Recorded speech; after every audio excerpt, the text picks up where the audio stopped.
Meus queridos, a paz do Senhor Jesus, Deus abençoe grandemente a vida de vocês.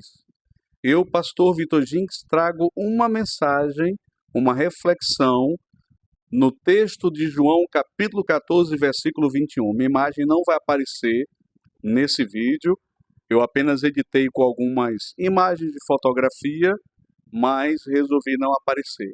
O mais importante, irmãos, não sou eu. O mais importante é aquele que me ungiu, me separou e que ordenou que eu pregasse o Evangelho e ensinasse a sua palavra. Esse é o importante, ele é o centro de tudo, é o centro da história, ele é o Senhor da minha vida, ele é o Senhor da vida de vocês, ele é o Senhor de todas as coisas. Então, somente a ele a honra, a glória, o louvor, a adoração, ao nosso único e verdadeiro Deus, e a Jesus Cristo, seu Filho, Senhor de todos os senhores, o glorioso dos reis da terra. Portanto, a mensagem que eu trago é breve, é uma breve reflexão, e essa reflexão, como eu falei, está no Evangelho de João, capítulo 14, versículo 21, e o título está aí na descrição do vídeo e na capa do vídeo. Vamos ler o texto? Aquele que tem os meus mandamentos e os guarda, esse é o que me ama. E aquele que me ama será amado de meu Pai, e eu o amarei e me manifestarei a ele. Em Mateus capítulo 22, versículo 34 até o 40, meus queridos, os fariseus eles tentaram pegar Jesus em alguma contradição de palavras, erro teológico e etc. Eles sempre estavam provando a Jesus, porque eles queriam algum pretexto para condenar a Cristo, julgar a Cristo e antecipar a prisão e a morte dele.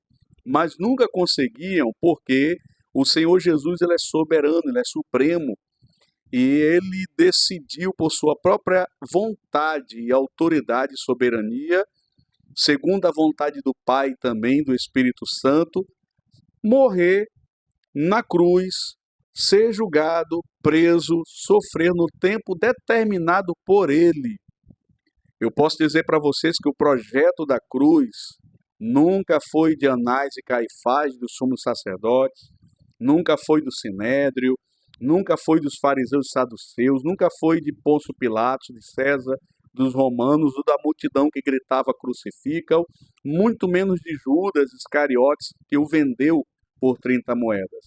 Mas o projeto da cruz sempre esteve na eternidade com Deus, porque o Cordeiro de Deus foi morto antes da fundação do mundo.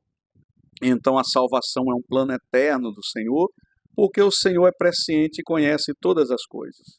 Mas vamos lá, em Mateus capítulo 22, 34, 40, voltando ao assunto, os fariseus tentaram provar Jesus fazendo uma pergunta para ele: qual era o maior de todos os mandamentos? Aí Jesus vai citar o famoso Shema Israel, que está descrito em Deuteronômio capítulo 6. Está assim escrito lá: ouve Israel, o Senhor nosso Deus é o único Senhor. Amarás, pois, o Senhor teu Deus de todo o teu coração, de toda a tua alma e de todas as tuas forças. Aleluias, glória a Deus. Essa resposta de Jesus, irmãos, Jesus deu aos fariseus, eles ficaram maravilhados e eles disseram assim: bem, mestre, dissestes bem, é isso mesmo.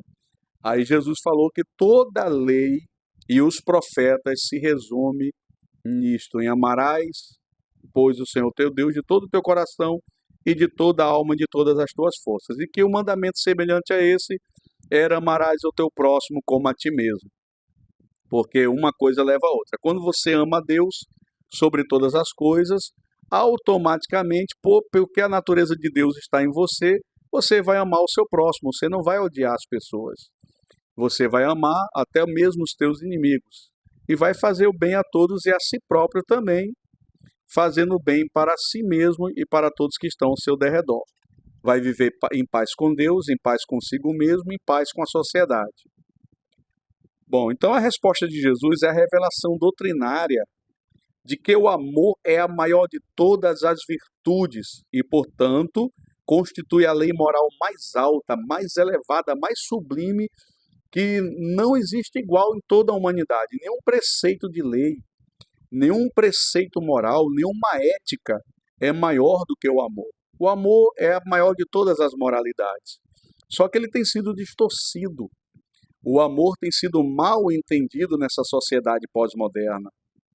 Então, o amor não se expressa nas paixões dos homens. A sociedade pós-moderna é uma sociedade hedonista, baseada na busca da felicidade pelos prazeres, por tudo aquilo que dá prazer ao corpo e às emoções. E o amor não se expressa, pelo menos o amor que Deus fala, o amor que Cristo ensina, o amor que Cristo viveu e foi exemplo dele nas suas pisaduras e na sua própria morte na cruz, dando a sua vida por nós, pecadores, porque essa foi a maior prova de amor do universo. Não se expressa nas paixões dos homens. Porém, o amor não pode ser interpretado à luz das paixões efêmeras dos seres humanos, visto que ele é para o Deus Altíssimo, onipotente, eterno, o maior de todos os mandamentos, assim como o maior de todos os dons do Espírito Santo. Sim, o apóstolo Paulo vai dizer lá em 1 Coríntios 13 que o amor é o maior de todos os dons espirituais. Portanto, amados, o amor é um atributo divino, pois Deus é amor. Vamos lá para João 4, primeira carta de João, capítulo 4, versículo 7 a 8, diz o seguinte: Amados, amemos uns aos outros, pois o amor procede de Deus. Aquele que ama é nascido de Deus e conhece a Deus. Quem não ama não conhece a Deus, porque Deus é amor.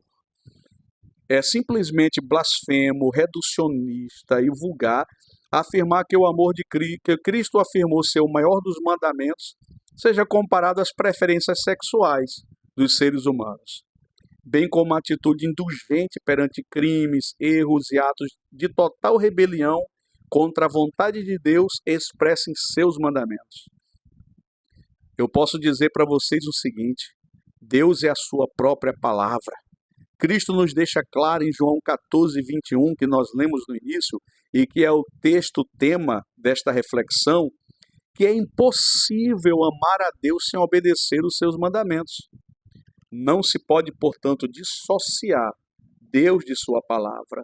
Jesus é o Verbo, a palavra que se fez carne e habitou entre nós. Deus criou o universo por meio de sua palavra. Os mandamentos de Deus são a expressão escrita do seu caráter santo.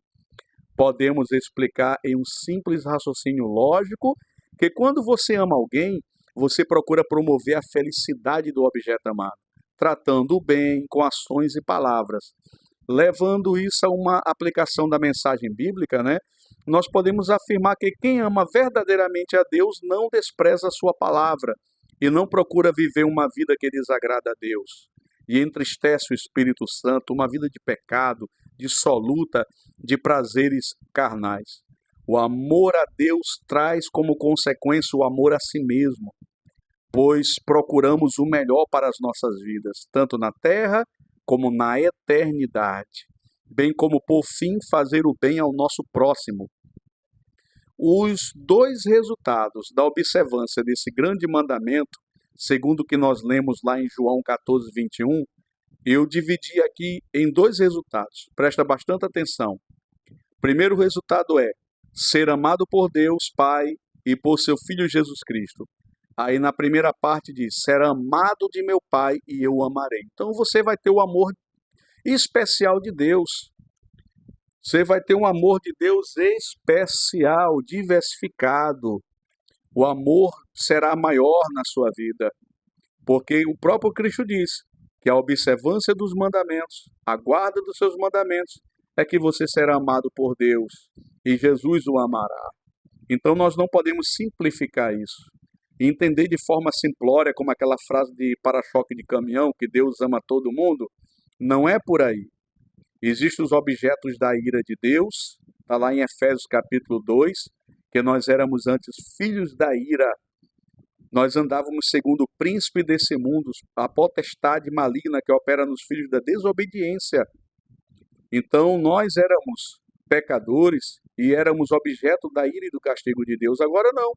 Deus nos ama com amor especial. porque somos dele e pertencemos a ele. Então vamos ver o que aqui diz o Salmo capítulo 4, Salmo capítulo 4 não, Salmo número 4, versículo 3, anota aí, diz assim, confere na sua Bíblia: sabei, pois, que o Senhor separou para si aquele que lhe é querido, o Senhor ouvirá quando eu clamar a ele.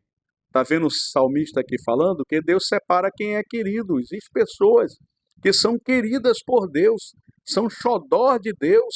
Deus os ama com amor especial, são separadas por Deus, são super especiais para Deus. Elas são seletas dentro do plano de Deus. E Deus ouve o clamor e a oração delas. Então, quando você guarda os mandamentos de Deus, é amado por Cristo, amado por Deus, e separado por Deus como aquele que ele é querido, as suas orações têm respostas eficazes, respostas rápidas. Toda a tua oração e petição será bem respondida, porque você agradará a Deus, e quem agrada a Deus é amigo íntimo de Deus. E o segundo resultado para nós terminarmos, Cristo se manifestará a ele. Eu o amarei, me manifestarei a ele. Então, meu amado, o segundo resultado é extraordinário, é tremendo. Você experimentará um nível elevado de intimidade, comunhão com Deus e provará o extraordinário das dimensões do Espírito Santo. Uma glória maior estará sobre a sua vida. E para concluir essa mensagem, podemos então concluir que todo resumo ou síntese da doutrina cristã é a guarda dos mandamentos como prova de um amor verdadeiro a Deus. A ordem dos fatores, como diz na matemática, portanto, não altera o resultado. Se você obedece a Deus, é porque você o ama verdadeiramente. E se você o ama de todo o coração acima de todas as coisas, não deixará jamais, portanto, de obedecer com alegria os seus mandamentos. Essa é uma redundância digna de ser levada em consideração. Então, o que é que você achou da mensagem? Deixa o teu like, deixa aí o teu gostei. Deus te abençoe grandemente em nome do Senhor Jesus. E se inscreva no meu canal e faça um comentário e compartilhe. Deus te